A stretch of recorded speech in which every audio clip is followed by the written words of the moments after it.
Hello everyone, this is me Syed Asma और आज हम डिस्कस करने जा रहे हैं स्विच स्टेटमेंट्स के बारे में। इसके पहले हमने इफ़ एल्स स्टेटमेंट के बारे में पढ़ा था। आज हम स्विच स्टेटमेंट के बारे में पढ़ेंगे कि स्विच स्टेटमेंट का क्या है और कहाँ-कहाँ यूज़ होती है।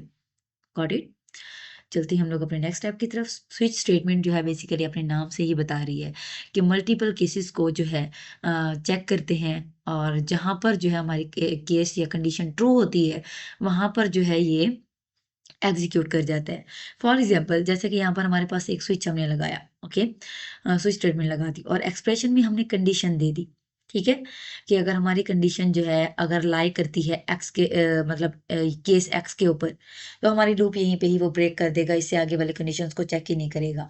अगर ये नहीं करती तो इसको भी ब्रेक नहीं करेगा, एक्स दूसरे वाई के ऊपर आ जाएगा, वाई की कंडीशन को चेक करेगा और अगर वो बिल्कुल एक्यूरेट होगी तो फिर वो उसको ब्रेक कर देगा। अदरवाइज इन दोनों में से कोई भी सही नहीं है तो वो डिफ़ॉल्ट के ऊपर आ जाएगा और जो भी वहाँ पर कंडीशन लिखी होगी उसको जो है एग्जीक्यूट कर देगा।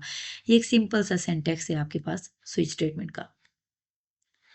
यहाँ पर एक एग्जांपल देख लेते हैं। Integer d is equal to 4 है, ओके। अब हम देखते हैं कि हमारे डे 4 पे कौन सा दिन आ रहा है। यहाँ पर हमारे पास थर्सडे आ रहा है, ओके। यहाँ हमने स्विच लिखा, स्विच स्टेटमेंट अप्लाई की और यहाँ पर हमने डे लिख दिया जो कि हमारी एक्सप्रेशन है, यानी कि जिसके ऊपर हमने कंडीशन अप्लाई करनी है। केस 1 में हमने लिखा मंडे, तो डे 4 में मंडे नहीं आता तो वो इसको जो है इग्नोर कर देगा, नेक्स्ट केस 2 पे आ जाएगा। यहाँ पर चेक करेगा ट्यूसडे, ट्यूसडे भी 4 पे नहीं आता तो वो इसको इग्नोर कर देगा, वो आ जाएगा वेडनेसडे पे, वेडनेसडे भी नहीं आता डे इज इक्वल टू 4 में, चौथा दिन नहीं है तो वो यहाँ पे भी नहीं आएगा, तो वो केस 4 के ऊपर आ जाएगा और यहाँ पर आके चेक करेगा तो ये हमारी कंडीशन ट्रू है, तो यहाँ पर क्या कर देगा, ब्रेक कर देगा, बाकी की तमाम स्टेटमेंट्स को ये चेक नहीं करेगा। Got it? अब हम यहाँ पर थोड़ा देख लेते हैं। देखिए, यहाँ पर इसने सिर्फ 4 कंडीशन चेक की और चौथी के ऊपर इसको जब जवाब मिल गया तो इसने ब्रेक कर दी कंडीशन और यहाँ पर ये इसने आंसर दे दिया है। ओके। इसी तरह से नेक्स्ट है हमारे पास व्हाइल लूप, कि व्हाइल लूप क्या है। ओके, जिस तरह से हमारे पास वहां पर एक कंडीशन होती थी इफ में, इस तरह से व्हाइल में भी हमारे पास एक कंडीशन होती है।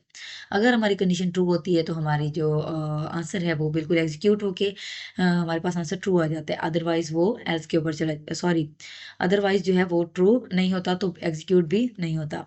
जैसे कि यहाँ पर है हमारे पास first int I is equal to, पहले इसमें इनिशियलाइजेशन हुई है यानी कि आई को कोई भी वैल्यू असाइन की गई है जो कि है 0।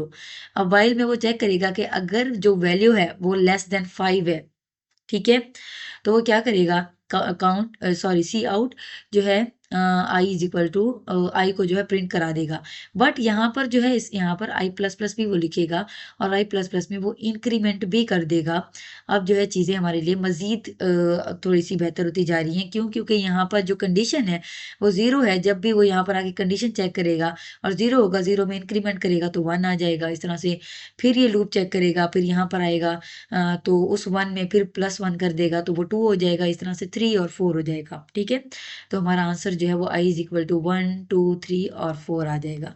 Got it? इस तरह से जो है हमारी व्हाइल लूप वर्क करती है। यहाँ पर हमारे पास एक शॉर्ट सा क्विज है, एज यू नो, यहाँ पर आप व्हाइल पे क्लिक करेंगे और आप जो है इजीली आपका आंसर करेक्ट आ जाएगा, ठीक है। इस तरह से हमारे पास डू व्हाइल लूप है। डू व्हाइल लूप जो है वो कंडीशन को एटलीस्ट एक बार एग्जीक्यूट लाजमी करती है। वो कैसे? अगर हमारी कंडीशन ट्रू नहीं है तो वहां पर क्या होता था व्हाइल में, अगर ट्रू नहीं है तो एग्जीक्यूट ही नहीं करता था, बट यहाँ पर ऐसा नहीं है, अगर आपकी कंडीशन ट्रू नहीं भी है तो भी ये 1 टाइम जो है एग्जीक्यूट लाजमी करेगा। वो कैसे? वो इस तरह से कि यहाँ पर हमारे पास डू है, दैट मीन्स कि ये डू जो है कंडीशन चेक नहीं कर रहा, यहाँ पर वो लाजमी एक स्टेटमेंट को एग्जीक्यूट करेगा। इसके बाद वाइल में आके वो कंडीशन चेक करेगा और वाइल वाली कंडीशन अगर ट्रू होगी तो वो इसको एग्जीक्यूट कर देगा और हमारी स्टेटमेंट जो है वो ट्रू हो जाएगी। ओके, जैसे कि यहाँ पर डू से पहले हमने एक वैल्यू इनिशियलाइज करा दी आई इज इक्वल टू 0 और यहाँ पर जो है डू कर दिया हमने सी आउट आई जो है वो /n और आई प्लस प्लस जो है वो हमने कर दिया। अच्छा, यहाँ कंडीशन बाद में आके चेक करेगा।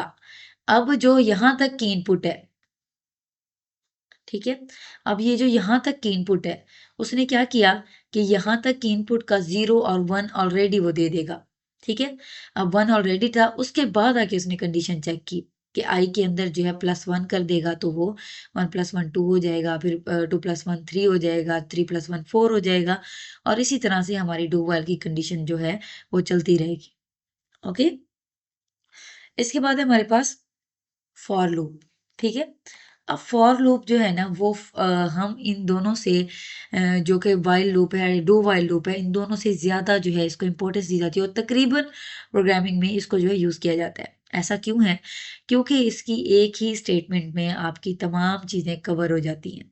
स्टेटमेंट 1 में आपकी इनिशियलाइज़ेशन होती है, स्टेटमेंट 2 में आप लोग कंडीशन लगाते हैं और स्टेटमेंट 3 में आप इंक्रीमेंट डिक्रीमेंट लगाते हैं।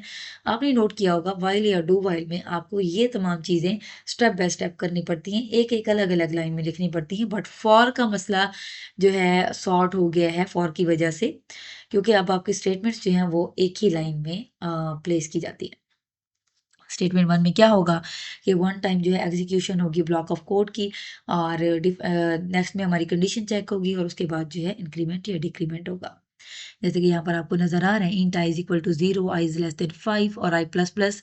देखिए हमारा प्रोग्राम छोटा भी हो गया है, कंडीशन भी अप्लाई हो गई है, इनिशियलाइजेशन भी हो गई है और और इंक्रीमेंट भी हो गया है इसी फॉर की एक ही लाइन में। ठीक है। तो यहाँ पर हम लोग ट्राई योरसेल्फ पे क्लिक करते हैं तो यहाँ पर इस तरह से हमारे पास बेसिकली तीनों की जो आउटपुट है वो बिल्कुल सेम है। बट डिफरेंस ये है कि हमारे पास जो फॉर है उसने हमारा काम मज़ीद आसान कर दिया एक ही लाइन में तमाम चीज़ों को एक्सप्लेन करके। तो ये थी आज तक की हमारी कुछ लूप्स के बारे में हमने डिस्कस किया। Thank you so much. Video को लाज़मी देखें क्योंकि आगे आने वाली और भी बहुत सारी इस तरह की इन्फॉर्मेशन है जो कि आपके लिए बहुत हेल्पफुल हो सकती है। Thank you so much. अल्लाह हाफ़िज़।